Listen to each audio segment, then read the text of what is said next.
So I want to talk to you about where we go from here. Because we're going to be on our own. And I think you should prepare for a time when you don't have people like me or Tucker or anybody else talking to you every day. I hope to God that doesn't happen, but I don't think that's outside the realm of possibilities.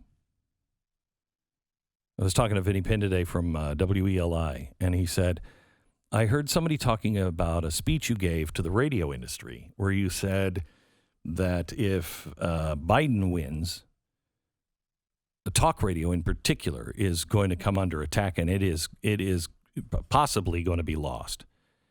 And I said, did everybody think that was crazy? He said, no, everybody agreed with you except me. He said, we're more important now, more important than ever. And I said, you're exactly right. We are more important than ever before because we are becoming the last line of defense. That is why they will do everything they can to silence us. They will come after our sponsors like nobody's business. They will do everything they can to scare you and others away from us. And in the end, the FCC will just come up with something and it'll pass, especially if we lose the Senate. We are facing very difficult times. So here's what you need to do. Even in our state today, we are still the freest people on earth. If people could survive and freedom could win in Eastern Bloc countries when they had neighbors paid to spy on them, we can survive. And freedom will breathe free again in this country should we lose it. But it's up to us. It's not up to anybody else. There's not going to be... They just took the Lone Ranger and they ran him out of town.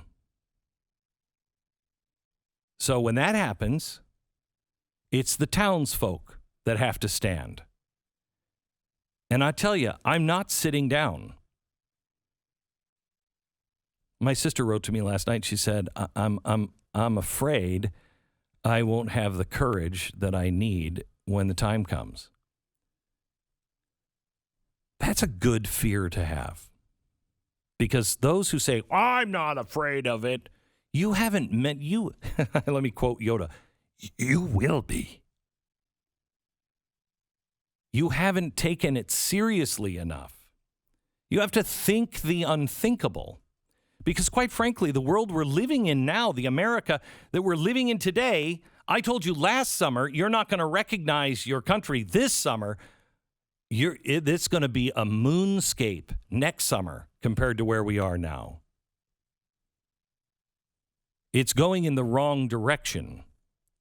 And if you're not mentally prepared for it, if you don't know the Constitution, if you don't know the Bill of Rights, if you don't know why they were put into place, you can't defend it.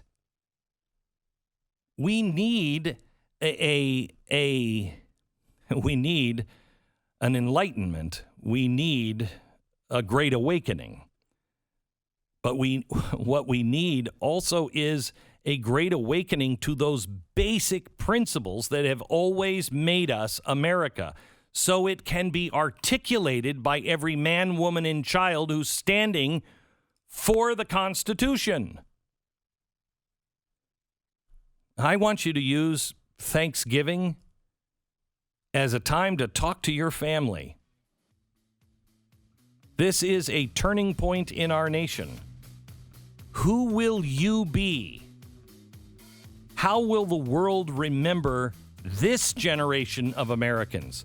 As the ones who said it's too hard, or the ones that actually stood up and did the hard work? It takes 15 to 20% of us to change the world. Can we find 18% of America that has the balls to stand up for freedom